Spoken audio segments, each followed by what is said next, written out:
சேமிப்பதற்கு அல்லது முதலீடு செய்வதற்கு மனம் வேண்டும். ஃபர்ஸ்ட் பணம் இல்லை, மனம் வேண்டும். ஸோ அதனால அவங்க சிறுக சிறுக சேமிச்சாங்கன்னா அவங்க போதும். ஆர்டி நீங்கள் ஓப்பன் பண்ணிக்கலாம், போஸ்ட் ஆஃபீஸில், பேங்க்கில் ரெக்கரிங் டெபாசிட் போடலாம், மியூச்சுவல் ஃபண்டில் போடலாம். 100 ரூபாய்க்கு வெறும் 100 ரூபாய்க்கு ஆரம்பிக்கலாம்.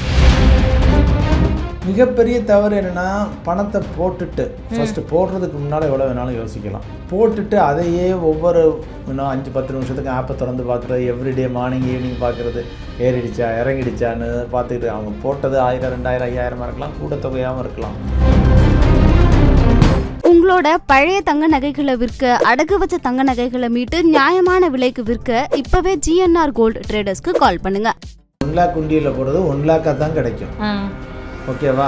அந்த 500, 1000 வந்து நீங்கள் ஒன்றும் இல்லாமல் ரொம்ப சிம்பிளாக வந்து சேவிங்ஸ் கணக்கில் போட்டிங்கன்னா, பேங்க் சேவிங்ஸ் கணக்கில் அந்த 500, 1000 அப்பப்போ போட்டிங்கன்னா அதுக்கு ஒரு 2.25% வட்டி கிடைக்கும். இந்த மியூச்சுவல் ஃபண்டில் போட்டிங்கன்னா 1 லட்ச ரூபா, 1,30,000, 1,04,000 கிடைக்கும்.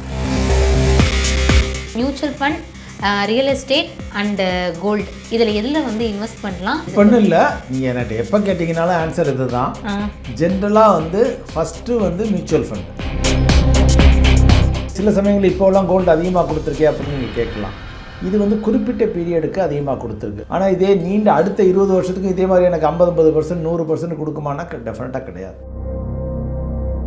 ரியல் எஸ்டேட்டோ கோல்டோ ஒரு தடவை நீங்கள் தெரியாமல் போய் உச்சத்தில் வாங்கிட்டீங்கன்னா, அந்த திரும்ப அந்த விலையிலே விற்கிறதுக்கு, நீங்கள் வாங்கின விலையில் விற்கிறதுக்கே 5 to 7 வருஷம் காத்திருக்கணும். மியூச்சுவல் ஃபண்டு எல்லாம் அப்படி இல்லை. ரிஃப்ளெக்ட் நேயர்களுக்கு வணக்கம். தங்கம் சார்ந்த நிறைய விஷயங்களை நம்ம கூட பகிர்ந்துக்கிறதுக்கு இன்னைக்கு mutual fund distributor Chockalingam sir அவர்கள் தான் இணைஞ்சிருக்காரு. வணக்கம் சார். வணக்கம். வணக்கம். எப்படி சார் இருக்கீங்க? நல்லா இருக்கு. நல்லா இருக்கு. மணி சேவிங் அப்படின்னு எடுத்துக்கிட்டோம் அப்படின்னாலே நிறைய பேருக்கு என்ன ஒரு யோசனை இருக்குன்னா, நம்ம தூங்கும் போதும் நம்ம சம்பாதிச்ச பணம் வந்து நமக்காக சம்பாதிக்கணும் அப்படிங்கிற ஒரு தாட் வந்து எல்லாருக்குமே இருந்துக்கிட்டே இருக்கும் இல்லையா? இதை எப்படி சார் ஸ்டார்ட் பண்ணுறதுக்கு நிறைய தயக்கங்கள் மக்களுக்கு மத்தியில் இருக்கும் இல்லையா? அதை எப்படி ஸ்டார்ட் பண்ணலாம் அவங்க? ஜென்ரலாக வந்து பார்த்தீங்கன்னா, ஃபஸ்ட்டு வந்து நான் சம்பாதிக்கிறேன், ஓரளவு சம்பாதிக்கிறேன், 10,000, 15,000, 20,000, what ever may be the amount. இந்த சம்பாத்தியத்தில் ஒரு பகுதியை வந்து நான் சேமிக்கணும். நமக்கும் பறவைகளுக்கும் அல்லது விலங்குகளுக்கும் என்ன வித்தியாசம்? பறவைகள், விலங்குகள் வந்து எதிர்காலத்தை பற்றி கவலைப்படாது. அன்னன்னைக்கு இறதேடும், சாப்பிடும், படுத்துக்கும். பட் நம்ம மனிதன் வந்து என்ன பண்ணுறோம்? இன்னும் 10 வருஷத்தில் என்ன ஆகும்? நான் ரிட்டையர் ஆகிட்டேன்னா அப்போ எனக்கு பணம் வேணுமே, செலவழிக்க வேணும், என் குழந்தைக்கு படிப்புக்கு பணம் கொடுக்கணும், நான் வீடு கட்ட பணம் வேணும், ஸ்கூட்ரு வாங்க, பைக்கு வாங்க பணம் வேணும். இப்படி நம்ம எதிர்காலத்தை பற்றியே யோசிக்கிறோம். அப்போ எதிர்காலத்தை பற்றிலாம் நம்ம யோசிக்கையில், அதாவது ரொம்ப வறுமை கோட்டு கீழே இருக்கவங்கள விட்டுருங்க. ஏன்னா அவங்களுக்கு வந்து கைக்கும் வாய்க்குமா இருக்கும். ஜென்ரலாக அவங்களால ஒன்றுமே சேவ் பண்ண முடியாது, கொஞ்சம் கஷ்டமான நிலைமையில் இருப்பாங்க. ஆனால் ஒரு குட் திங் என்னென்னா, இன்றைய இந்தியாவில் வந்து வறுமை கோட்டுக்கு கீழே இருக்கவங்க குறைஞ்சிக்கிட்டே வர்றாங்க, ரொம்ப வேகமாக குறைகிறாங்க. So people are becoming better and better day by day. Even எந்த டெக்னீஷியன் எடுத்திங்கனாலும் இன்றைக்கி இந்தியா, தமிழ்நாட்டில் வந்து 800 ரூபா 900 ரூபாய்க்கு குறைஞ்செல்லாம் ஆளே கிடையாது பர் டே ரேட். அப்படிங்கிற மாதம் ஒரு 25,000, 30,000 சம்பாதிக்கிறாங்க. மினிமம் 20,000 ரூபாயை வச்சுங்க. 20,000 ரூபாயில் ஒரு 500 ரூபா அவங்களால சேமிக்க முடியுமானா தாராளமாக சேமிக்கலாம். சேமிப்பதற்கு அல்லது முதலீடு செய்வதற்கு மனம் வேண்டும். ஃபஸ்ட்டு பணம் இல்லை, மனம் வேண்டும்.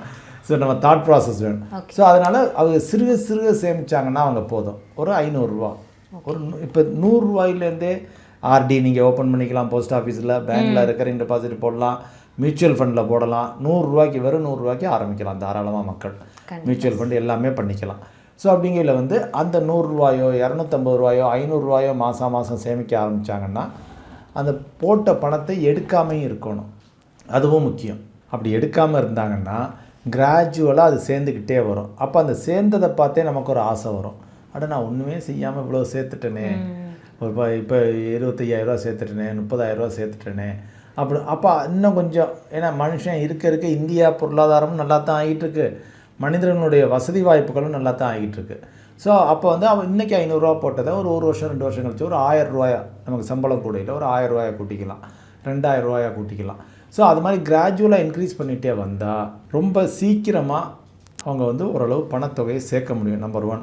நம்பர் 2 வந்து இளம் வயதிலேயே முடிஞ்ச வரைக்கும் சம்திங் ஃபார் ஃப்யூச்சர்னு சேமிக்க ஆரம்பிக்கணும். ஏன்னா வந்து இப்போ நான் 50 வயசில் 60 வயசில் வந்துட்டு நான் சேர்க்கணும் கஷ்டப்படையில் சாதாரண மக்களால் ரொம்ப கஷ்டமாக இருக்குது.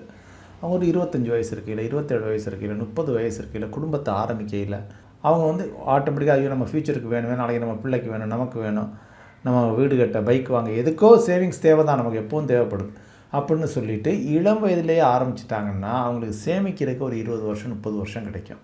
அப்படிங்கையில் ரொம்ப சிறிய தொகையாக போட்டாலும் அது வந்து கோடிகளில் வந்து நிற்கும். ஸோ அதனால் இன்றைக்கி வளரும் இந்தியாவில் வந்து எல்லா வகையிலையும் ஆப் மூலம் முதலீடு பண்ணிக்கலாம், ஒரு ஆளை பார்த்து முதலீடு பண்ணிக்கலாம், 100 ரூபா 200 ரூபா 500 ரூபா. ஸோ ஃபஸ்ட்டு வந்து பணம் இல்லை, மனம் தேவை. அவங்க முயற்சி எடுக்கணும், முயற்சி எடுத்து தாராளமாக போடணும். கண்டிப்பாக சார். நீங்கள் இத்தனை வருஷம் இதில் எக்ஸ்பீரியன்ஸ்டாக இருக்கீங்க அப்படிங்கிற பட்சத்தில் உங்ககிட்ட எனக்கு இதை தெரிஞ்சுக்கணும் அப்படிங்கிற ஒரு விஷயம்.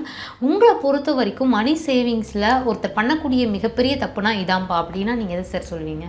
மிகப்பெரிய தவறு என்னென்னா, பணத்தை போட்டுட்டு ஃபஸ்ட்டு போடுறதுக்கு முன்னால் எவ்வளோ வேணாலும் யோசிக்கலாம். போட்டுட்டு அதையே ஒவ்வொரு இன்னும் 5-10 நிமிஷத்துக்கு ஆப்பை திறந்து பார்க்குறது, எவ்ரிடே மார்னிங் ஈவினிங் பார்க்குறது, ஏறிடுச்சா இறங்கிடுச்சான்னு பார்த்துக்கிட்டு, அவங்க போட்டது 1000 2000 5000 இருக்கலாம், கூட தொகையாகவும் இருக்கலாம். பட் அதையே எடுத்து பார்த்துக்கிட்டு இருந்தால் பணம் வந்து வளராது. இன்னொரு விதையை போட்டிங்கன்னா கூட அது முளை விடுறதுக்கு ஒரு வாரம் ஆகும், 2 வாரம் ஆகும், 1 மாதம் ஆகும், 2 மாதம் ஆகும். ஒரு வாழையை நட்டிங்கன்னா, தண்டை நட்டிங்கன்னா, வாழையை நட்டிங்கன்னா அது ஈன்றதுக்கு 1 வருஷம் ஆகும். ஒரு மரத்தை வச்சிங்கன்னா அது ஈன்றதுக்கு 4-5 வருஷம் ஆகும். ஸோ அப்படிங்கையில் வந்து முதலீடை மட்டும் நீங்கள் போட்டுட்டு தினம் விதையை போட்டுட்டு தினம் குழியை திறந்து பார்த்தா ஒன்றும் இருக்காது, எப்படி இருக்காதோ அதே மாதிரி இதுலேயும் ஒன்றும் கிடைக்காது. ஸோ கொஞ்சம் போட்டுட்டு மறக்க வேண்டும். ஸோ அடிக்கடி பார்த்துக்கிட்டே இருக்கவங்க தப்பு பண்ணிவிடுவாங்க, பார்த்து அதை விட்டு வெளியேறிடுவாங்க. ஏறவே இல்லை அப்படின்னு சொல்லிட்டு ரிடம்ஷன் பண்ணிவிட்டு வெளியில் வந்துடுவாங்க. ஷேர் வாங்கியிருந்தால் அதை விற்றுருவாங்க, மியூச்சுவல் ஃபண்ட் வாங்கியிருந்தால் அதை விற்றுருவாங்க, ஆர்டி வாங்கியிருந்தால் இது என்ன 5% 6% ஆர்டியில் இது நான் போட்டுக்கிட்டு இருக்கேன் ரெக்கரிங் டெபாசிட்டில், பேசாமல் அதை விட்டு வெளியில் வந்துடுறேன் இது அப்படின்னு அதை எடுத்து செலவழிச்சிடுவாங்க கோவமாயி. ஸோ ஃபஸ்ட்டு திங் வந்து அந்த பணம் வேணும். அந்த பணம் தர வளர்ச்சி பிரச்சனை இல்லை, பணங்கிறது ஒன்று வேணும், சேமிப்புங்கிறது ஒன்று வேணும். அதனால் குயிக்காக எக்ஸிட் ஆகாமல் கொஞ்சம் ஒரு 2 வருஷம் 3 வருஷம் எந்த பீரியடுக்கு நம்ம போடுறோமோ அந்த பீரியடுக்கு வச்சுருந்து பார்க்கணும். இது ஒன்று செய்கிற தப்பு. செகண்ட் திங் வந்து நான் கொஞ்சம் நல்லா சம்பாதிக்க ஆரம்பித்த பிறகு நான் முதலீடு செய்ய ஆரம்பிக்கிறேன் அப்படிங்கிறது பெரிய தவறு. ஏன்னா நீங்கள் வந்து நான் சொல்கிற மாதிரி நீங்கள் 100 ரூபாயிலேருந்தே முதலீடு செய்யலாம். உங்களால் 100 ரூபா ஃபஸ்ட்டு வந்து அந்த மைண்ட் செட்டு வரணும். மைண்ட் செட்டை உண்டாக்குறதுக்கு நீங்கள் ரியலாக இறங்கி முதலீடு செய்ய ஆரம்பிச்சிங்கன்னா தான் நாளைக்கு அதிகமாக பணம் வரையில் இதில் அதிகமாக போடுவோம்னு ஒரு ஆசை வரும். அதே ஆரம்பிக்காத பொழுது பணம் அதிகமாக வரையில் உங்களுக்கு செலவுகள் அதிகமாகிடும், யோசனை அதிகமாகிடும், நீங்கள் பிஸி ஆகிடுவீங்க. அன்றைக்கி போய் உங்களுக்கு அனலைஸ் பண்ண கூட டைம் இருக்காது, 2 பேரை மீட் பண்ண கூட டைம் இருக்காது. ஸோ அதனால் ஒத்தி போடாதீங்க. கண்டிப்பாக இந்த 2 தவறுகளை செய்யாமல் இருந்தாவே அவங்க வந்து ஈஸியாக வந்து பணம் பண்ணலாம். சார், இப்போ இந்த 1 lakh உண்டியல்னு ஒன்று இருக்குது சார். நம்ம எவ்வளோ 500 ரூபா 100 ரூபா போடுறோன்னா அதை அடிச்சுக்கிட்டே வந்தோன்னா அதை வந்து 1 lakh வந்து அந்த பாக்ஸ்குள்ளார வந்து இது பண்ணிடலாம். இது வந்து ரீசெண்ட் டேஸாக கொஞ்சம் ட்ரெண்டிங்லேயே போயிட்டுருக்கு. நிறைய பேர் எனக்கு தெரிஞ்சவங்களே நிறைய பேர் அதெல்லாம் யூஸ் பண்ணி பலனும் அடைஞ்சிருக்காங்க. அது ஓகேவா சார்? பட் அதை தாண்டியும் அந்த நீங்கள் அதில் போடுற 1 lakh நீங்கள் இன்னும் பெட்டராகவும் சேவிங் பண்ணலாம் அப்படின்னா அதுக்கு ஏதாச்சும் ஐடியா இருக்கா? ஆமாம், டெஃபினட்டாக. ஏன்னா நீங்கள் 1 lakh உண்டியில் போடுறது 1 lakh தான் கிடைக்கும். ஓகேவா? அந்த 500 1000 வந்து நீங்கள் ஒன்றும் இல்லாமல் ரொம்ப சிம்பிளாக வந்து சேவிங்ஸ் கணக்கில் போட்டிங்கன்னா, பேங்க் சேவிங்ஸ் கணக்கில் அந்த 500 1000 அப்பப்போ போட்டிங்கன்னா அதுக்கு ஒரு 2.25% வட்டி கிடைக்கும். அதே இதை மியூச்சுவல் ஃபண்டில், சேஃபான மியூச்சுவல் ஃபண்டில் போட்டிங்கன்னா, அதாவது அசல் குறையாமல் இருக்கக்கூடிய மியூச்சுவல் ஃபண்டில் போட்டிங்கன்னா ஒரு 6-6.5% வருஷத்துக்கு வட்டி கிடைக்கும். ஸோ நீங்கள் இந்த 1 லட்ச ரூபாய்ங்கிறது மினிமம் அந்த 1 வருஷத்தில் 1 லட்ச ரூபா சேர்க்குறீங்கன்னு வச்சுக்கிறேன் நான் உண்டியலில், கொஞ்சம் கொஞ்சமாக போட்டு சேர்க்குறீங்க அப்படின்னா மினிமம் வந்து இந்த மியூச்சுவல் ஃபண்டுகளில் போட்டிங்கன்னா 1 லட்ச ரூபா 1,30,000 ரூபா 1,04,000 கிடைக்கும் உங்களுக்கு 1 வருஷம் கழிச்சு எடுக்கையில். ஆனால் உண்டியலில் 1 லட்ச ரூபாயாக தானே இருக்கும். ஸோ இதில் வந்து உங்களுக்கு ஒரு 3000-4000 கூட கிடைக்கிதில்ல. அதனால் வந்து டெஃபினட்டாக அந்த மியூச்சுவல் ஃபண்டுகளில் போடையில் உங்களுக்கு ஃப்ளெக்சிபிலிட்டியும் இருக்குது, ஆப்ஷனும் இருக்குது, ஒரே நாளில் பணத்தை எடுத்துக்கக்கூடிய வசதியும் இருக்குது. திங்கக்கிழமை பணம் வேணும்னு கேட்டிங்கன்னா செவ்வாய்க்கிழமை அக்கௌண்ட்டுக்கு வந்துடும். ஓகே. லிக்விட் ஃபண்டுகள், அல்ட்ரா ஷார்ட் ஃபண்டுகள்னு இருக்குது. இப்போ இந்த மியூச்சுவல் ஃபண்டில் போடுறோன்னா நம்ம குறிப்பிட்ட காலத்தில் எடுத்துக்கலாமா? அதெல்லாம் எனி டைம் எடுத்துக்கலாம். அது மாதிரி ஃபண்டுகளை தான் நான் சொல்கிறேன். ஓகே. லாங் டேர்ம் ஃபண்டுகளை சொல்லலை, ஷார்ட் டேர்ம் ஃபண்டு நீங்கள் போட்டுட்டு எப்போ வேணாலும் எடுத்துக்கலாம். ஓவர் நைட் ஃபண்டுன்னு இருக்குது, லிக்விட் ஃபண்டுன்னு இருக்குது. இதெல்லாம் அசல் வந்து இன் ஜென்ரலாக குறையாது. கொஞ்சம் வட்டி கிடைக்கும், 5-6% வட்டி கிடைக்கும் வருஷத்துக்கு. எனி டைம் எடுத்துக்கலாம். ஒரு நாளில் உங்களுக்கு பணம் கையில் கிடைச்சிடும். இன்னும் சில ஃபண்டுகளில் வந்து இன்ஸ்டண்ட்டாக பணம் 50,000 ரூபா வரைக்கும் கூட வித்ட்ரா பண்ணிக்கலாம். சார், இதில் ஏதாச்சும் ப்ராசஸ் இருக்குமா சார்? இப்போ நான் அமௌண்ட் வந்து வித்ட்ரா பண்ணுறேன் அப்படின்னா அதில் ஏதாச்சும் ப்ராசஸ் இருக்குமா? இப்போ நான் எடுக்கும் போது எனக்கு ஒரு எமர்ஜென்சி டக்குன்னு எடுக்கலாமா? அப்போ அந்த மாதிரி நல்லா தாராளமாக எடுத்துக்கலாம். ஒரு நாளில் அதான் சொல்லலை, திங்கக்கிழமை வேணும்னு சொன்னீங்கன்னா செவ்வாய்க்கிழமை கிடைச்சிடும். ஜென்ரலாக அதுலலாம் ஒன்றுமே அது மாதிரி நான் சொல்கிற ஃபண்டுகள் 500 1000 சொல்லிக்கிட்டு இருக்கேன். அதில் மக்கள் போடுறது வந்து நிறுவனங்கள்லாம் போடுறது 50 கோடி 100 கோடி 500 கோடின்னு அந்த ஃபண்டில் போட்டு எடுப்பாங்க. அதே ஃபண்டில் 500 ரூபாயும் போடலாம் 100 ரூபாயும் போடலாம். ஏன்னா எங்களுடைய சின்ன இன்வெஸ்டர்ஸுக்காக நாங்கள் ரீட்டைல் இன்வெஸ்டர்ஸ்க்காக அதெல்லாம் பண்ணி கொடுக்குறோம். அது மாதிரி வந்து அவங்க மாதம் சில பேர் ஸ்கூல் ஃபீஸுக்கெலாம் அதில் போட்டு வச்சு எடுத்துக்குவாங்க, இன்சூரன்ஸ் பணம் கட்டுறதுக்கு போட்டு வச்சு எடுத்துக்குவாங்க, அல்லது தீபாவளிக்கு ஃபண்டு க்ரியேட் பண்ணுறதுக்கு அதில் போட்டு எடுத்துக்குவாங்க, டூரு போகிறதுக்கு அதில் போட்டு எடுத்துக்குவாங்க. அதில் நஷ்டம் வராது. இப்போ நான் வந்து உங்களுக்கு 3 விஷயம் சொல்கிறேன் சார். இந்த 3ல் எது நீங்கள் எனக்கு ஒன்றுன்னா அதுக்கான ஸ்டெப் மட்டும் சொல்லுங்கள் சார். இப்போ எப்படின்னா mutual fund, real estate and gold, இதில் எதில் வந்து இன்வெஸ்ட் பண்ணலாம், எது வந்து பெஸ்ட்டாக இருக்கும்? நீங்கள் 1 by 1 1 2 3 அந்த ப்ளேஸ் வந்து கொடுங்க சார். நான் 3த்துக்கு எது இப்போன்னு இல்லை, நீங்கள் என்கிட்ட எப்போ கேட்டிங்கனாலும் ஆன்சர் இது தான். ஜென்ரலாக வந்து ஃபஸ்ட்டு வந்து mutual fund. Okay. Always long term போடுறீங்க, நல்ல ரிட்டர்ன் வேணும், இன்வெஸ்ட்மெண்ட் பெர்ஸ்பெக்டிவில் 3யுமே பேசுகிறேன் அப்படின்னா ஆல்வேஸ் ஃபஸ்ட்டு வந்து mutual fund, second real estate, third வந்து கோல்டு. இந்த 3க்குள்ளே சில சமயங்களில் இப்போலாம் கோல்டு அதிகமாக கொடுத்துருக்கே அப்படின்னு நீங்கள் கேட்கலாம். இது வந்து குறிப்பிட்ட பீரியடுக்கு அதிகமாக கொடுத்துருக்கு, லாஸ்ட்டாக 5 வருஷம் 7 வருஷம் 10 வருஷத்துக்கு. ஆனால் இதே நீண்ட அடுத்த 20 வருஷத்துக்கு இதே மாதிரி எனக்கு 50% 100% கொடுக்குமானா டெஃபினட்டாக கிடையாது. ஸோ அதனால் லாங் டேர்ம் ஹிஸ்ட்ரி எடுத்து பார்த்தீங்கன்னா அமெரிக்கன் ஹிஸ்ட்ரி, இந்தியன் ஹிஸ்ட்ரி, எந்த நாட்டினுடைய வரலாறு எடுத்து பார்த்தீங்கன்னாலும் பொருளாதார வரலாறு, அதில் வந்து கோல்டு வந்து இந்த மாதிரி ஃபஸ்ட்டு ஸ்டாக்ஸு மியூச்சுவல் ஃபண்ட்ஸு பெரிய நாடுகளில், அதுக்கு அடுத்து ரியல் எஸ்டேட்டு, அதுக்கு அடுத்து கோல்டு ரிட்டர்ன். நம்ம இந்தியாவிலையும் பார்த்தீங்கன்னா கிட்டத்தட்ட பேட்டர்ன் அது மாதிரி தான் இருக்கும் இன் ஜென்ரல்.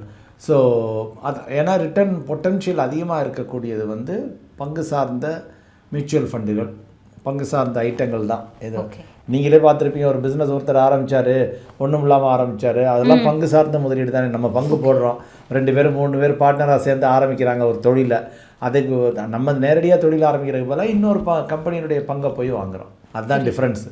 ஸோ அதனால் தொழில் சார்ந்தது தான் ஆல்வேஸ் ரிட்டர்ன் அதிகமாக கொடுக்கும் லாங் டேர்மில். அதுக்கு அடுத்த மாதிரி ரியல் எஸ்டேட், அதுக்கு அடுத்த மாதிரி கோல்டு. கண்டிப்பாக சார். இப்போ நான் மியூச்சுவல் ஃபண்டில் என்னுடைய அமௌண்ட்டை வந்து நான் போடுறேன் அப்படின்னா நிறைய பேருக்கு ஒரு சின்ன தயக்கம், பயம் இருந்துக்கிட்டே இருக்குது. நம்ம போட்டால் நம்ம ஏமாந்துருவோமோ அப்படிங்கிற ஒரு பயம்லாம் இருக்கு இல்லையா? ஸோ இதுக்கு உங்ககிட்ட இருந்து என்ன சார் பதில் வரும்? இல்லை, ஏமாற மாட்டார்கள் மக்கள். வந்து என்னென்னா 2க்கும் டிஃப்ரென்ஸ் இருக்குது. அதாவது விலை ஏற்ற இறக்கம் ஒன்று, ஏமாறுறது வேறு. ஏமாறுறது என்னென்னா, நான் ₹1,00,000 போட்டு இந்த ₹1,00,000 காணாமல் போச்சு. இப்போ இங்கே மயிலாப்பூரில் ஒரு பெனிஃபிட் ஃபண்ட் இருந்துச்சு, நிதி கம்பெனி. அதில் போய் எல்லோரும் டெபாசிட் போட்டாங்க. நேற்று கூட ஒரு கஸ்டமர் வந்திருந்தார், ₹7,00,000 டெபாசிட் போட்டிருக்காரு, நிதி கம்பெனி காணாமல் போயிடுச்சு. அது 100கணக்கான கோடி. அது வந்து ஏமாற்றம். அப்படி காணாமல் போகிறது மகாராஷ்டிராவில் கோஆப்ரேட்டிவ் பேங்க் அப்பப்போ காணாமல் போகும் முதல்ல எல்லாம். ஸோ அது ஏமாற்றம். மியூச்சுவல் ஃபண்டில் வந்து ஏற்ற இறக்கம் இருக்கும், உங்கள் அசலே காணாமல் போகாது. எப்படி கோல்டு ஏறி இறங்குதோ, எப்படி ரியல் எஸ்டேட் ஏறி இறங்குதோ, அதே மாதிரி மியூச்சுவல் ஃபண்டு வந்து சந்தை ஏற்ற இறக்கங்களுக்கு உட்பட்டது. ஸோ அதனால் ஏறும் இறங்கும். இதில் என்ன பியூட்டி அப்படின்னு வந்து பார்த்தீங்கன்னா, ரியல் எஸ்டேட்டோ கோல்டோ ஒரு தடவை நீங்கள் தெரியாமல் போய் உச்சத்தில் வாங்கிட்டீங்கன்னா அந்த திரும்ப அந்த விலையிலே விற்கிறதுக்கு, நீங்கள் வாங்கின விலையில் விற்கிறதுக்கே 5 to 7 வருஷம் காத்திருக்கணும். மியூச்சுவல் ஃபண்டுகளில் அப்படி இல்லை. நீங்கள் ஜென்ரலாக ஒரு தெரியாமல் போய் ஒரு தவறு செஞ்சு ஒரு தடவை வாங்கிட்டீங்கன்னாலும் அது திருப்பி அதே விலைக்கு விற்கிறதுக்கு நீங்கள் ஒரு 2 to 3 வருஷம் காத்திருந்தா போதும். சைக்கிள் வந்து ரொம்ப ஷார்ட். அதே சமயத்தில் நீங்கள் இடையில கொஞ்சம் ஆட் பண்ணிக்கிட்டே இருந்தீங்கன்னு வைங்க, ரொம்ப குயிக்காக வெளியில் வந்துடலாம் தேவைன்னா. ஸோ அங்கே மியூச்சுவல் ஃபண்டுகளில் வந்து ஏமாற்றம் உங்களுக்கு கிடையாது, சந்தை ஏற்ற இறக்கம் இருக்கும். மக்கள் எதை புரிஞ்சு போடணும்னா, நான் எப்படி கோல்டு வாங்கையில் ஏறிக்கிட்டே இருக்குது, அப்புறம் இறங்கிக்கிட்டே இருக்குது, மக்கள் வாங்க அதுக்காக கோல்டை போய் விற்கிறதில்ல. அல்ல ரியல் எஸ்டேட் விலை குறைஞ்சிருச்சுன்னு யாரும் ரியல் எஸ்டேட்டை போய் விற்கிறதில்ல. அதே மாதிரி மியூச்சுவல் ஃபண்டையும் விற்காமல் தொடர்ந்து கண்டினியூவாக ஹோல்ட் பண்ணி வச்சுருந்தாங்கன்னா, கண்டினியூஸாக இன்வெஸ்ட்மெண்ட் பண்ணிக்கிட்டே இருந்தாங்கன்னா லாபம் ஒன்று மட்டும்தான் கிடைக்கும், நஷ்டம் கிடைக்காது. அதுக்கு வந்து ஒரு கன்விக்ஷன் வேணும், ஒரு நம்பிக்கை, தீவிரமான நம்பிக்கை வேணும். அந்த தீவிரமான நம்பிக்கை சுயமாக முதலீடு செய்யும் பொழுது கிடைக்காது. யாராவது ஒரு அட்வைசரோட டைப் பண்ணி ஹோல்டப் பண்ணி அவங்க செஞ்சாங்கன்னா, எப்படி நம்ம ஒரு டாக்டர்கிட்ட, ஒரு லாயர்கிட்ட, டாக்டர்கிட்ட, ஆடிட்டர்கிட்ட போகிறோமோ, அதே மாதிரி இது ஒரு மியூச்சுவல் ஃபண்ட் அட்வைசர்கிட்டையோ டிஸ்ட்ரிபியூட்டர்கிட்டையோ போய் அவங்களுடைய எக்ஸ்பீரியன்ஸை தனது எக்ஸ்பீரியன்ஸ் ஆக்கிக்கிட்டு எடுத்து முதலீடு செய்யல success rate will be very very high. So ஒரு தொடர்ந்து முதலீடு செய்கிற லாஸ்ட்டு ஒரு 20 இயர்ஸாக 25 இயர்ஸாக ஒரு டிசிப்ளினோட ஆர் ஈவன் 30 இயர்ஸாக டிசிப்ளினோட முதலீடு செஞ்சு மியூச்சுவல் ஃபண்டுகளில் முதலீடு செஞ்சு ஏமாந்தவர்கள், தோற்றவர்கள்னு நீங்கள் ஒரு ஆளை கூட விரல் வெட்டி எண்ண முடியாது. ஓ கண்டிப்பாக சார். எப்படி ஒருத்தர் வந்து தான் தூங்கும் போதுமே அந்த பணம் வந்து சம்பாதிக்கணும் அப்படிங்கிற ஒரு தாட்டில் இருக்காங்களோ அவங்களுக்கு வந்து சேவிங்ஸ் எந்த அளவுக்கு இம்பார்ட்டண்ட்டாக இருக்கும், அவங்க எந்த வழியில் வந்து சேவிங் பண்ணலாம் அப்படிங்கிறத சார்ந்து இவ்வளோ விஷயங்கள் வந்து எங்களுக்காக டைம் எடுத்து சொல்லியிருக்கீங்க. ரொம்ப நன்றி சார். நன்றி நன்றி நன்றி.